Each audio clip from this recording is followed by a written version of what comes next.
of the English Channel and south of the Pennines, an enormous number of steam railways are still running. We start this programme in Sussex with the Bluebell, the first preserved standard gauge railway in the country. In 1882, the London, Brighton and South Coast Railway opened a cross-country line between Lewes and East Grinstead. This served the estates and scattered villages of mid-Sussex until 1955, when it was suddenly closed. After a protracted legal battle, a Railway Preservation Society was established, and in August 1960, the Bluebell Railway ran its first train between Sheffield Park and Horsted Keynes. From the very beginning, the intention was to create a living museum, preserving all the atmosphere of a rural steam railway.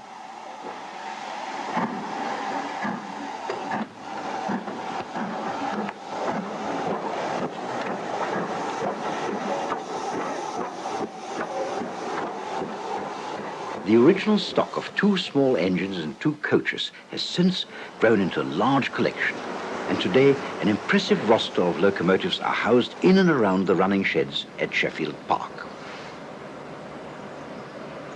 The collection concentrates on classes typical to the south of England, encouraging the Monsell and Bully societies to house their locomotives here too. British Rail standard classes built during the 1950s are also preserved, while in the yards and sidings many more locomotives wait patiently for restoration. Sharpthorne is unique, as she was actually used to build the line over 100 years ago. But a special place is always reserved for Stepney and for Bluebell, the railway's first acquisitions back in 1960.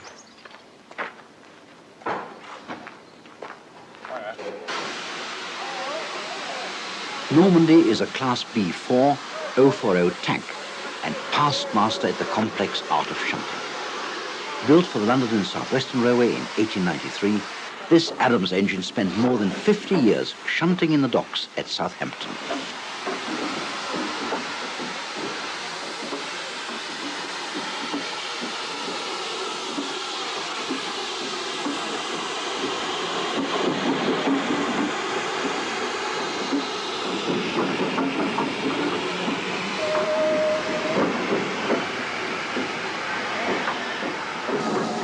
An impressive stock list can have its drawbacks.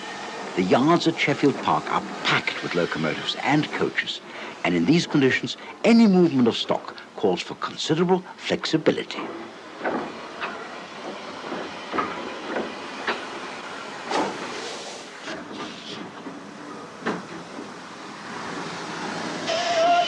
Okay.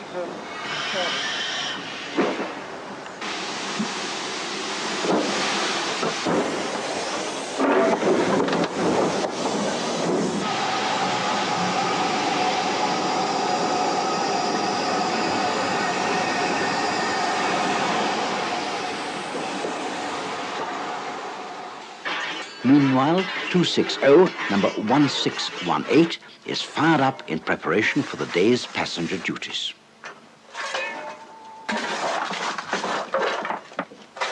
Number 1618 is a U-class locomotive, designed by Monsell and built in Brighton in 1928. Nicknamed U-boats, these moguls became standard mixed-traffic locomotives throughout the entire Southern Railway system.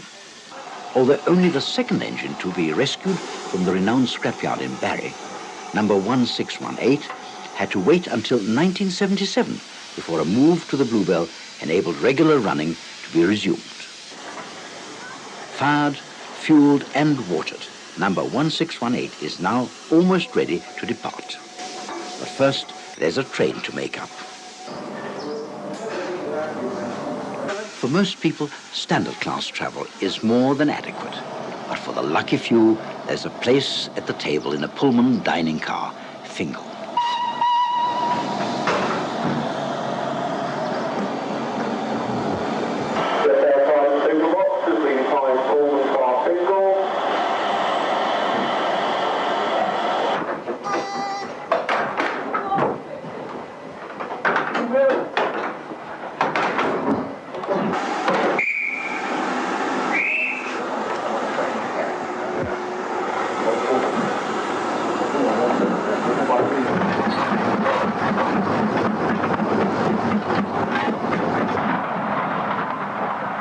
Pulling out of Sheffield Park, 1618 is straight onto Freshfield Bank and the long climb up to Horsted Keynes.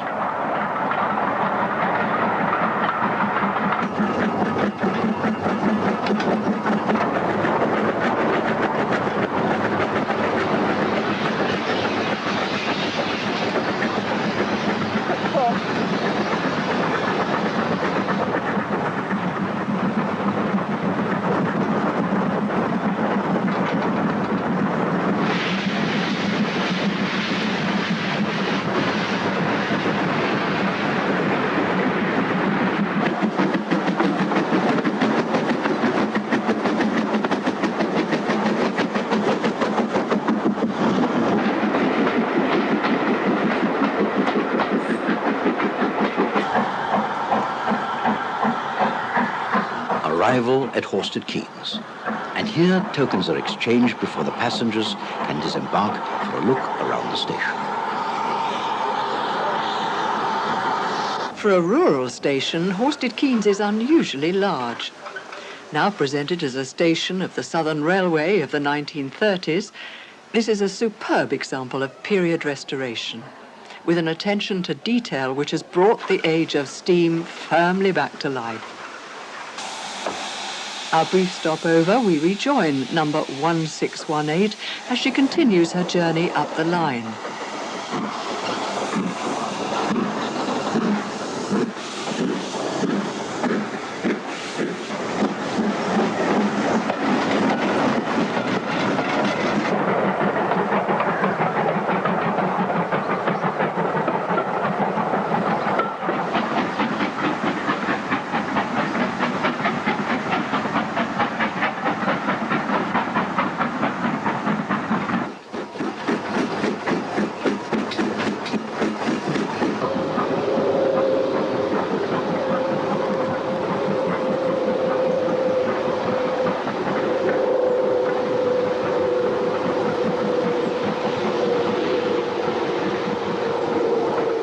More than 7 miles from Sheffield Park, the line temporarily ends here at New Coombe Bridge, pending the continuation of the extension to East Grinstead.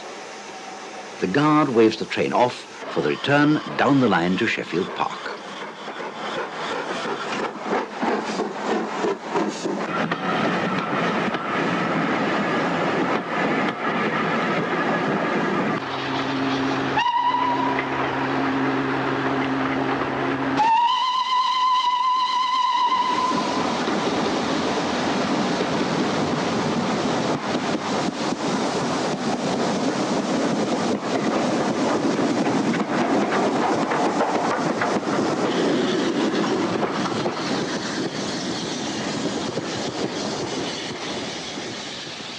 A little further east, we find the 7-mile Kent and East Sussex Railway. This standard gauge line has its depot here at Rolvenden, where we join number 24, William H. Austin, as it undergoes final preparations for the day's work.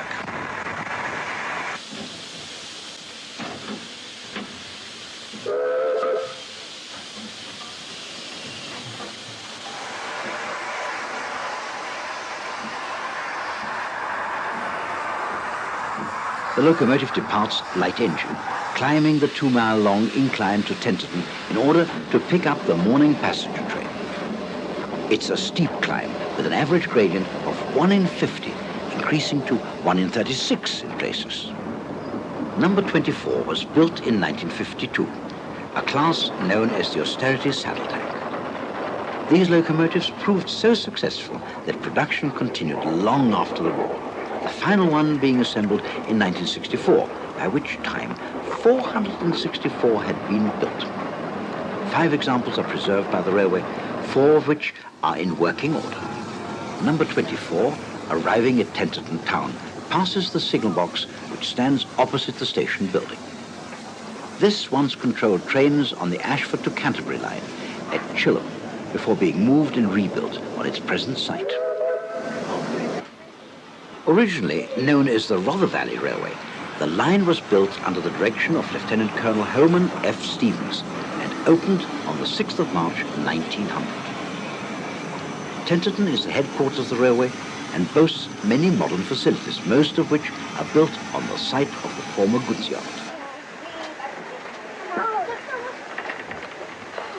What's time the next train? 4 o'clock. Thank you. Cheers. The railway is single line all the way to Northiam, with passing loops at each station. Before the train can depart from Tenterton, the driver receives a token, giving him authority to enter the single line section between Tenterton and Rolverton.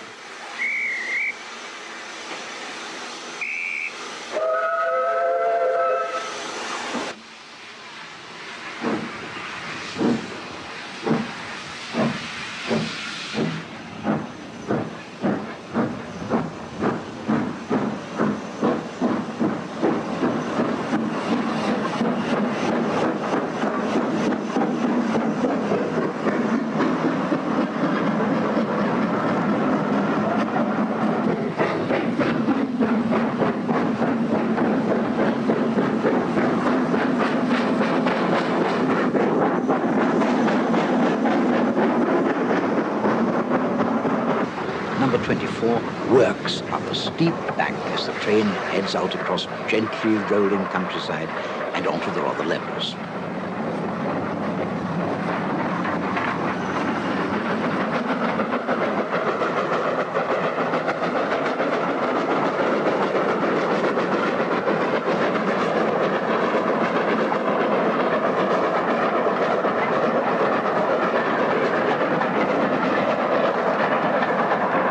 The station at Northiam was officially reopened by the Duke of Gloucester in 1990, but is perhaps best known from its appearance in the television series Challenge Annika.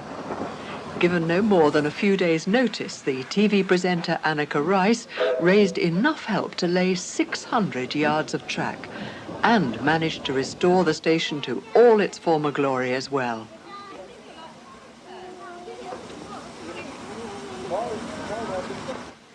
The railway has plans to extend the current line beyond Northiam to the next station at Bodiam, 3.5 miles away. But today, having run round its train, number 24 prepares to depart once again for Tenterton, giving us the opportunity to sit back and admire one of these simple austerity locomotives in action.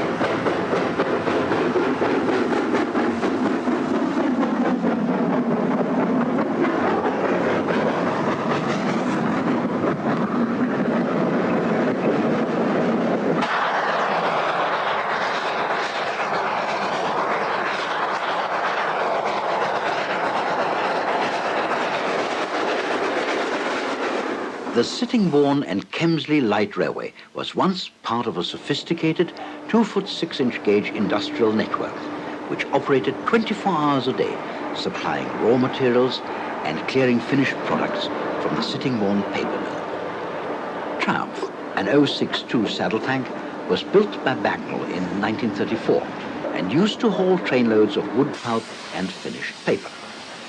Nowadays, the locomotive hauls passenger coaches along the 2 miles of track which has been preserved.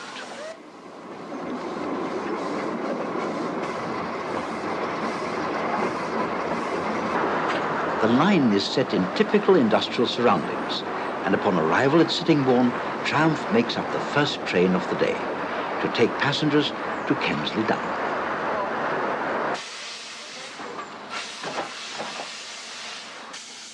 The system is now operated by volunteers who undertake every aspect of railway preservation, from locomotive restoration to permanent way maintenance, providing a unique glimpse into the past of an industrial railway.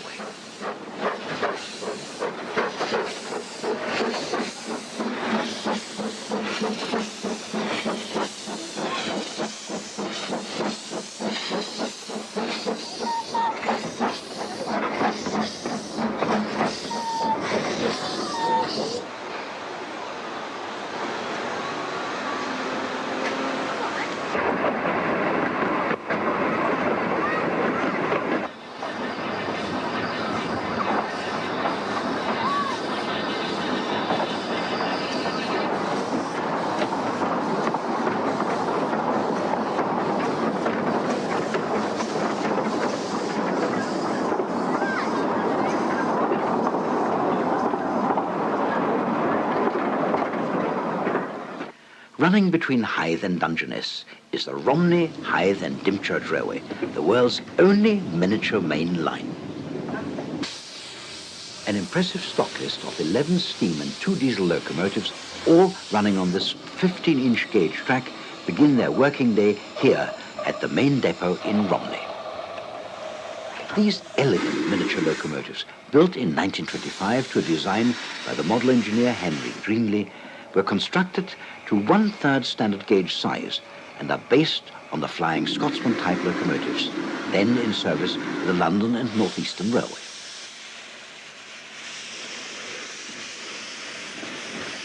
Weighing 8 tons in working order, these powerful locomotives are capable of hauling 17 coaches, seating up to 350 passengers.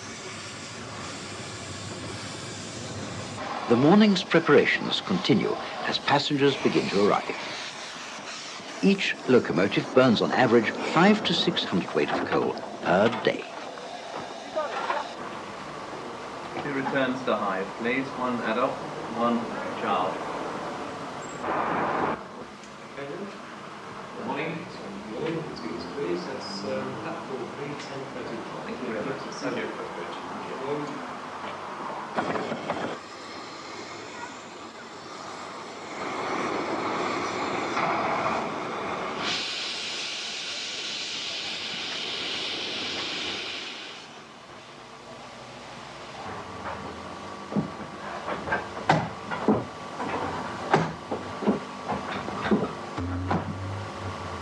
The first locomotive to depart from New Romney, bound for Hythe, is number 3, Southern made. Number 3 is a 462 Pacific type locomotive built in 1926 by Davy Paxman. Today she is resplendent in the southeastern and Chatham green livery.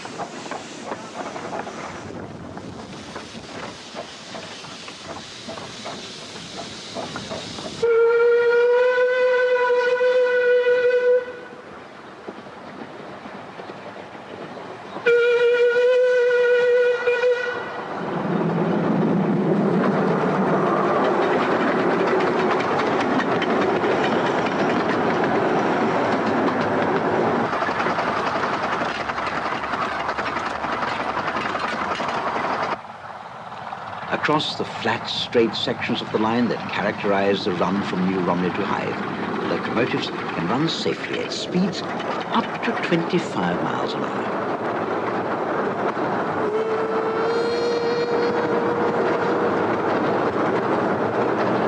Number 10, Dr. Sin, arriving at Hythe Station, was built by the Yorkshire Engine Company in 1931, a miniature of a North American Pacific locomotive.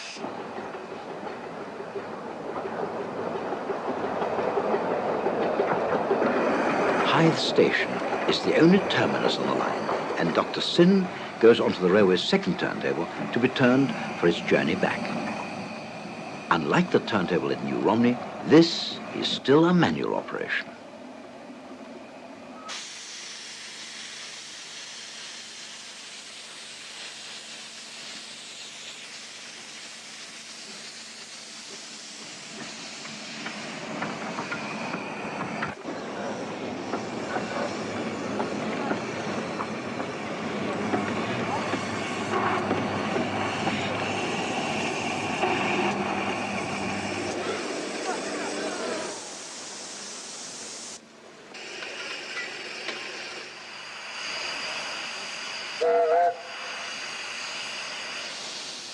Cylinder cocks open. Dr. Sin leaves Hythe for Dungeness. To New Romney, the line's double track all the way, allowing north and southbound trains to pass anywhere. A useful feature on such a busy line.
Dr. Sin, working from Hythe, approaches New Romney station.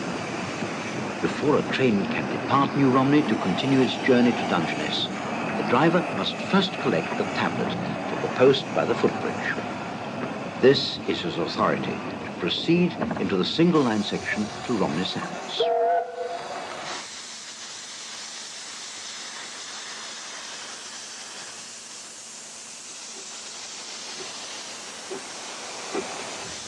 Leaving New Romney, the line tunnels beneath Little Stone Road. Headroom is very restricted here, and visiting locomotives have sometimes been unable to proceed any further.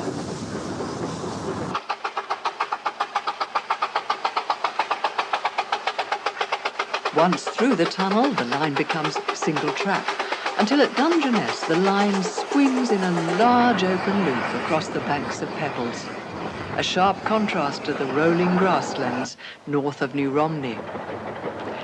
This loop turns the trains through 180 degrees, providing the line with a unique feature. The station at Dungeness stands in the shadow of the old lighthouse, now preserved as a museum.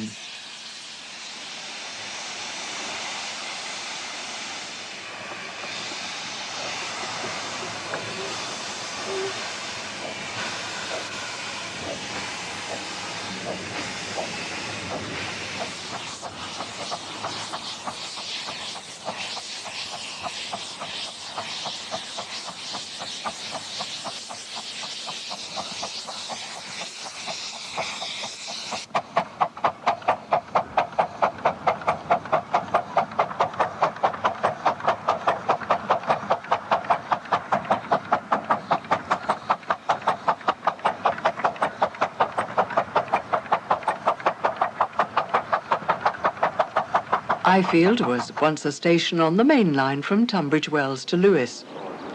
When this section of the line was closed, the station quickly fell into disrepair until it was bought by businessman David Millam, who intended to use the site for storage.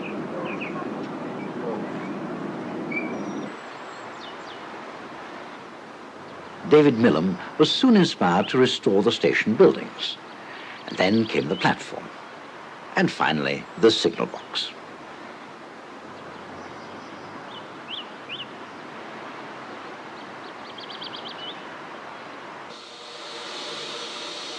A locomotive, an Andrew Barclay 040 saddle tank, was obtained ostensibly for decorative purposes.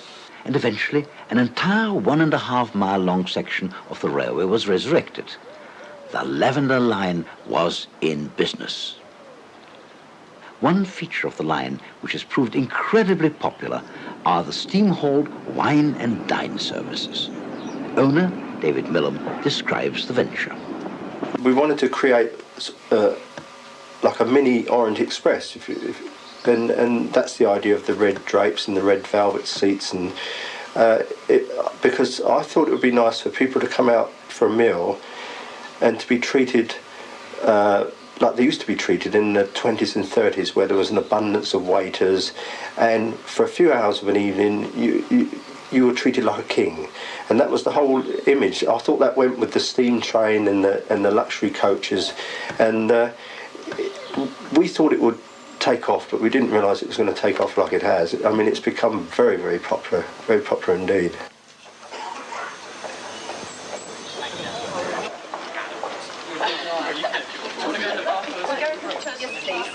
Can I get off the other end?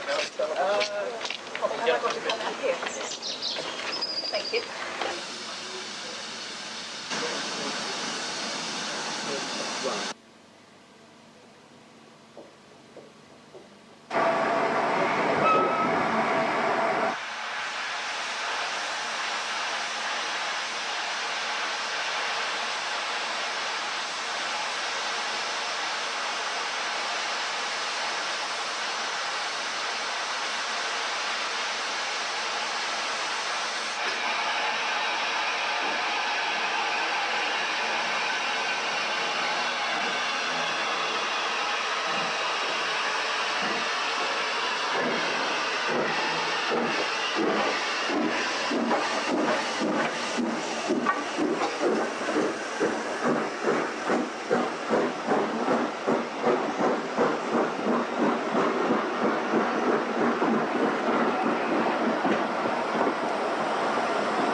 The industrial town of Kidderminster is the starting point of a 16-mile trip up the Severn Valley. Sharing a forecourt with British Rail is the southern terminus of the Severn Valley Railway and the starting point of our journey to Bridgnorth. And you can go up and down as often as you like. Thank you. Get up. The station stands on the former site of British Rail's Cumberton Hill goods yard. During the summer season, the railway regularly operates 3 steam engines on the line. Coaching stock is stored at Bewdley, and today this rake arrives with number 3442, the Great Marquis, a K4 class 260 locomotive from the London and North Eastern Railway.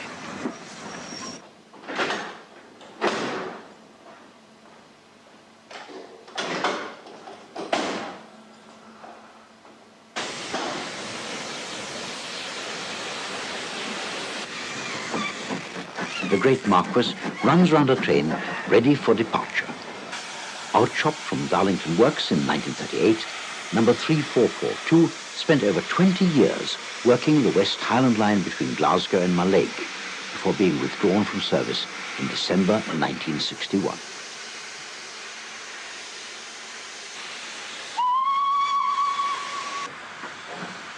Two years later, the locomotive was bought by Lord Lindsay, the president of the Severn Valley Railway. She was then sent to Cowlairs Works in Glasgow for repair and restoration to the original NNER livery.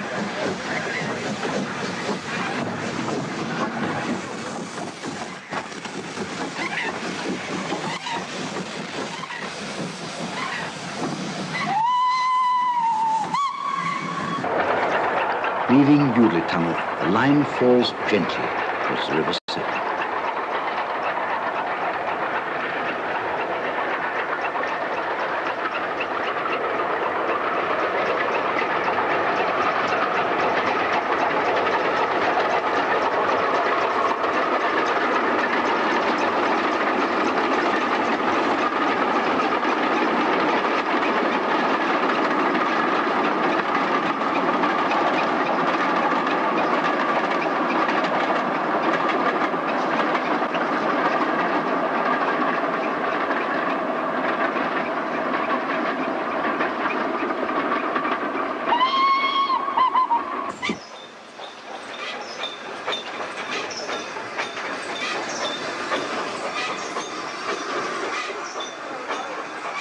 The first station on the line is Bewdley. Here, the Great Marquis is uncoupled to return to Kidderminster to work the second train of the day.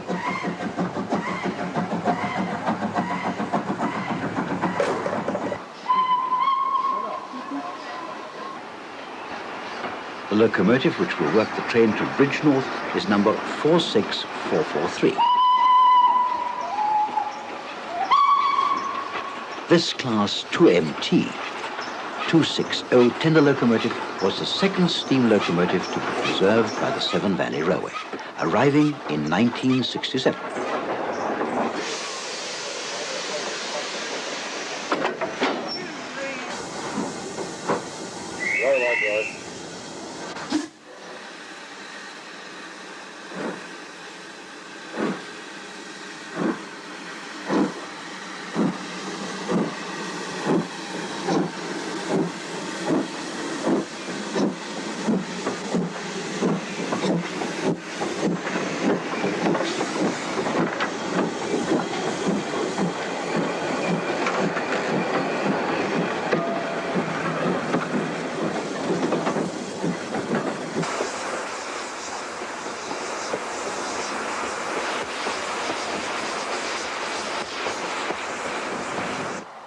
The Great Marquis again, this time crossing the River Severn.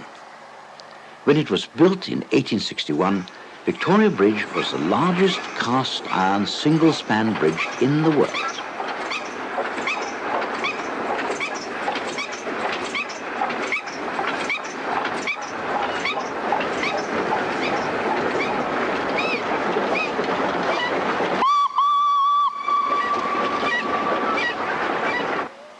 The yellow brick station at Arley is typical of the Severn Valley Railway and dates from the opening of the line in 1862.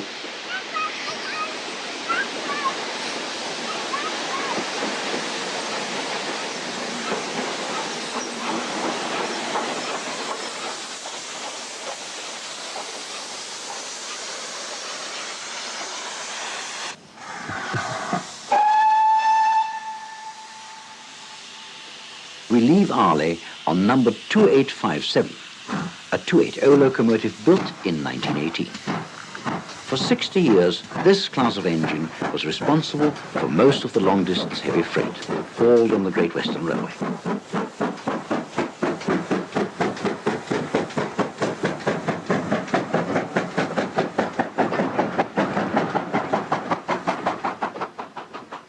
Running even closer to the river, the line now meanders on its way to Hythe. In the station, the signalman prepares to exchange tokens with the incoming locomotive.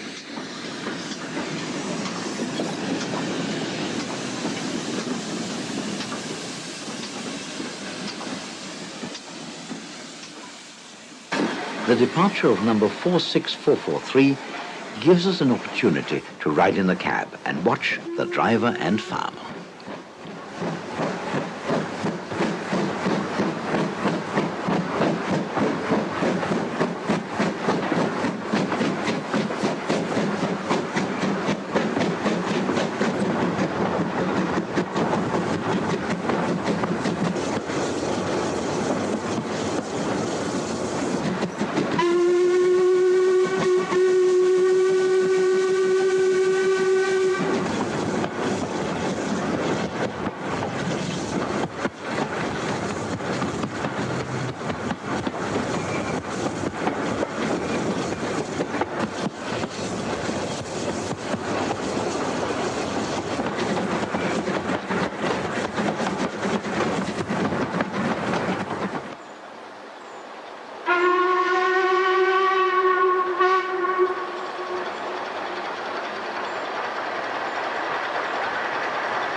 Eleven and a half miles from Kidderminster, the trains coast into Hampton Load Station. Hampton Load is one of the line's crossing places. A number 2857, on a return working, rolls into the station on its way to Kidderminster. Now climbing steadily on a gradient of 1 in 100, our train approaches Erdington Summit. The summit passed, the train descends towards Bridgenorth, crossing the 5-arch Oldbury viaduct that towers above Daniel's Mill.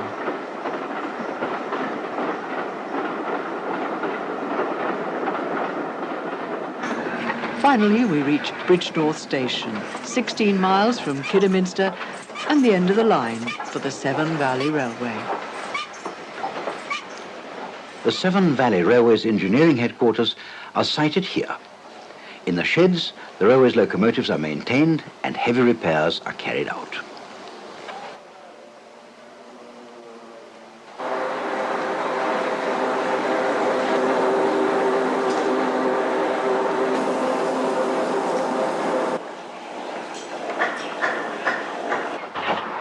We leave the Severn Valley with a final glimpse of the great Marquis as she pulls out of Bridgenorth on a return run.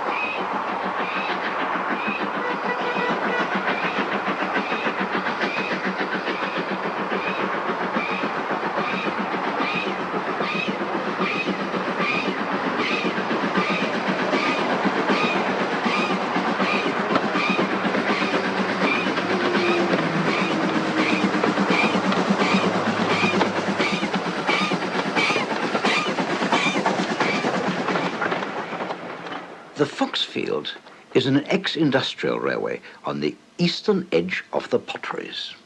The Foxfield Railway was built in 1893 to connect the Foxfield Colliery, which is about 3 miles north of here, to the Stoke Derby main line, which is about half a mile to the south. The Foxfield Bank which climbs out of the Foxfield Colliery at 1 in 20 gradient for most of the way, with we believe a little bit of 1 in 19 in the middle, is the steepest adhesion worked incline in the country. We don't run passenger trains down there at the moment because of problems with access, which we are working on, and we hope to have the access prepared and the track repaired down to the colliery within probably the next 5 years. It's one of our longer term plans. The colliery closed in 1964 and the society was formed in 1967 to take over the running of the railway and to preserve it as part of Britain's industrial heritage. With the signal pulled off, Whiston departs for Dilhorn Bank. This 060 saddle tank was built by Hunslets in 1950, a typical colliery locomotive.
On arrival at Dilhorn Park, Whiston runs round the train before returning to Blythe Bridge.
Running only from Loughborough to Leicester, the Great Central Railway was once an impressive network extending from London to Sheffield and Manchester in the north of England.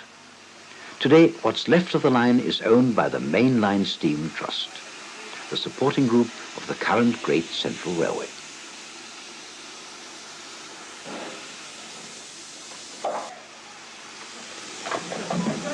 Merchant Navy class Canadian Pacific, built by the Southern Railway in 1941, is being prepared for its day's duties.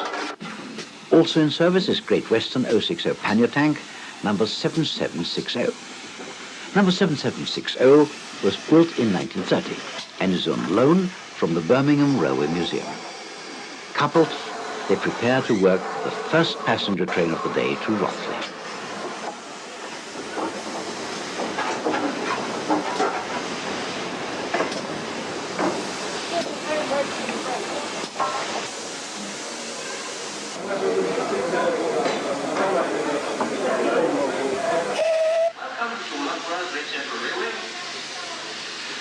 Children have always been attracted to steam engines, and like most railways, the Great Central encourages this with an occasional Friends of Thomas weekend.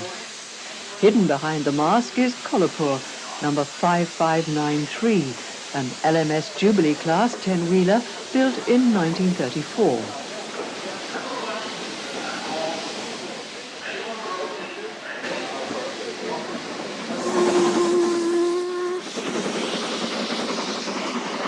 A little later, we catch up with Kolhapur and its train as they head for Quorn, the next station on the line.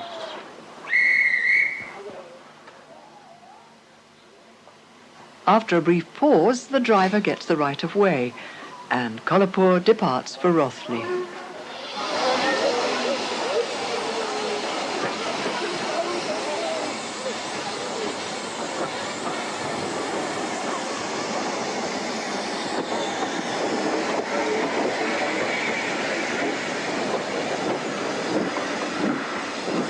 At Rothley itself, number 7760, working the push-pull set, arrives from the site of the new platform at Leicester North.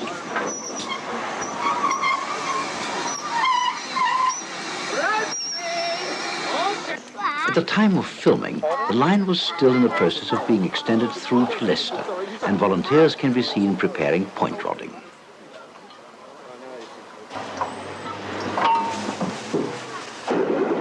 Here the new extension is seen from the driver's compartment on the push-pull set as it reaches the end of the line.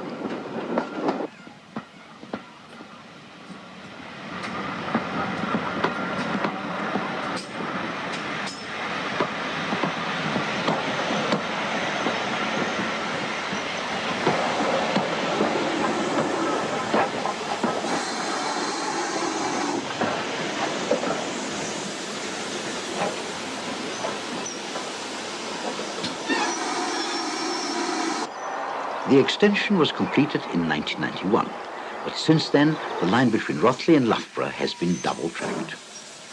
This has given the Great Central the only standard gauge main line in railway preservation, and the ability to run mainline locomotives at the speeds they were originally designed for.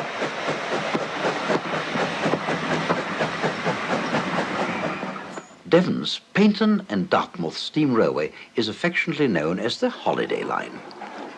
The 7-mile line was never closed, escaping Beeching's axe by a unique takeover carried out by the Railway Society in 1972. At the Paignton depot, number 7827, Lytham Manor, prepares for the day's duties.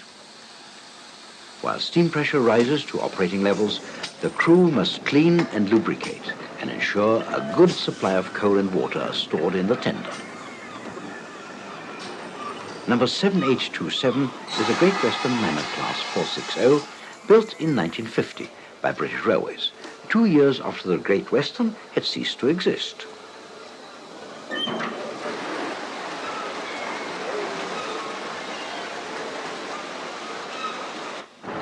The railway never made it to Dartmouth, stopping short just across the river in Kingswear. Lytham Manor, having ferried empty coach stock from Paignton, now runs around to head the train for for its trip to Paignton.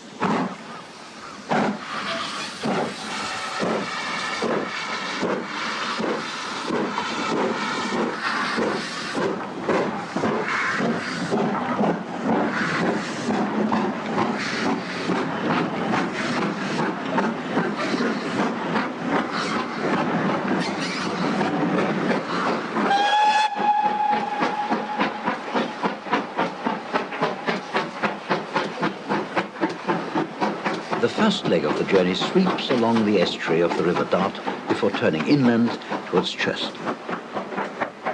At Britannia Halt, a ferry crossing has a manned signal box which controls all movements between here and Kingswear.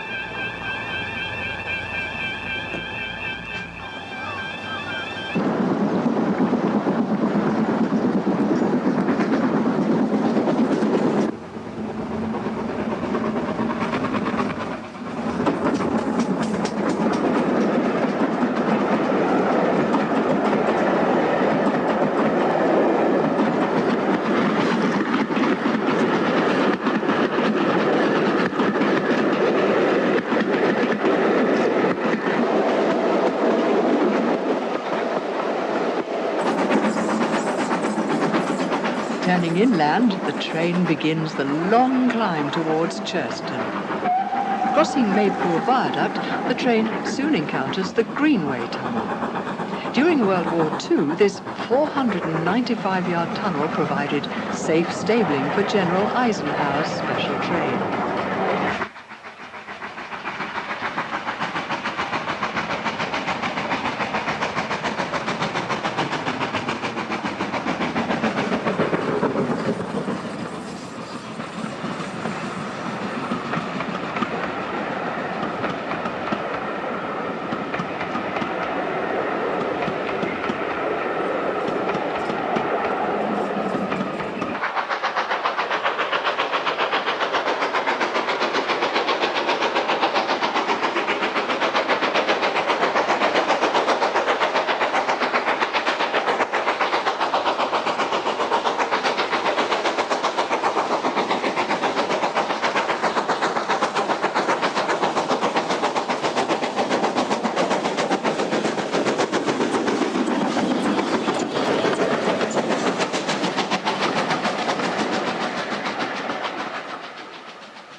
Churston was once the junction for the branch line that served the busy fishing port of Brixham.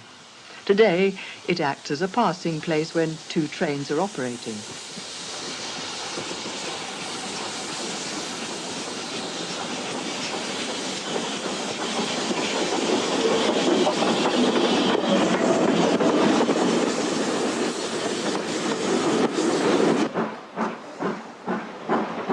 From Churston, the trains pass through some of the most spectacular scenery on any railway in England. Crossing high viaducts and clinging to cliff tops, the line meanders gracefully down towards Goodrington Sands.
Here at Goodrington Sands, old meets new, as Lytham Manor pulls in behind the largest water slides in Britain.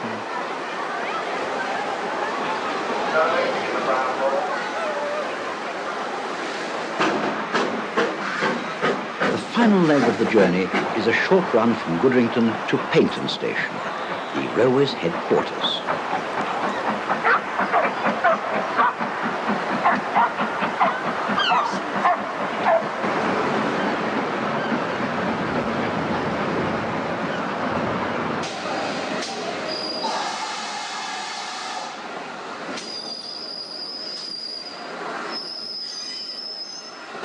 Locomotive and rolling stock maintenance is carried out in the well-appointed workshops next to the station. Once coupled up and ready to depart, Lytham Manor sets off once more for Kingswear.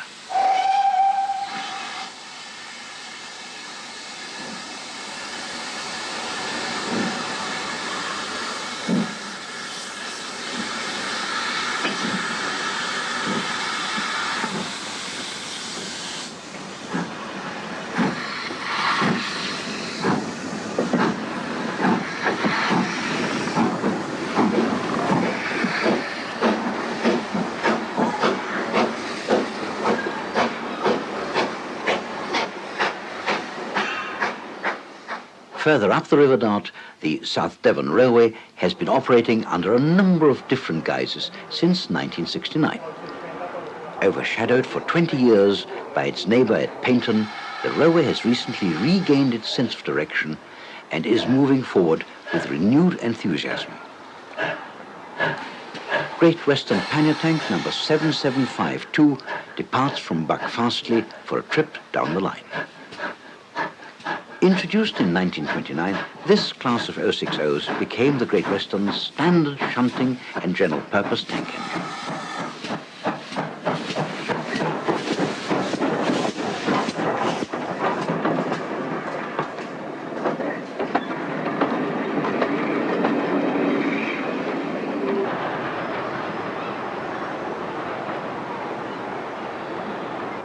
Severn is a gem of a station where the rural calm is only shattered by 7752 as she pulls in with the super saloon King George.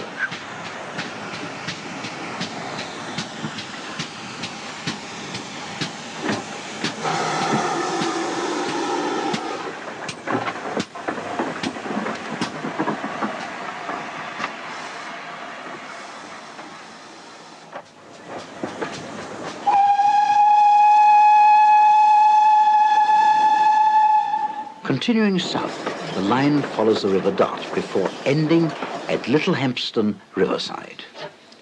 Here, a new suspension bridge connects the railway with Totnes Town and its British Rail station. Today, the South Devon Railway has been firmly established as one of the classic preserved railways of southern England, and we can look forward to many more decades of steam to come.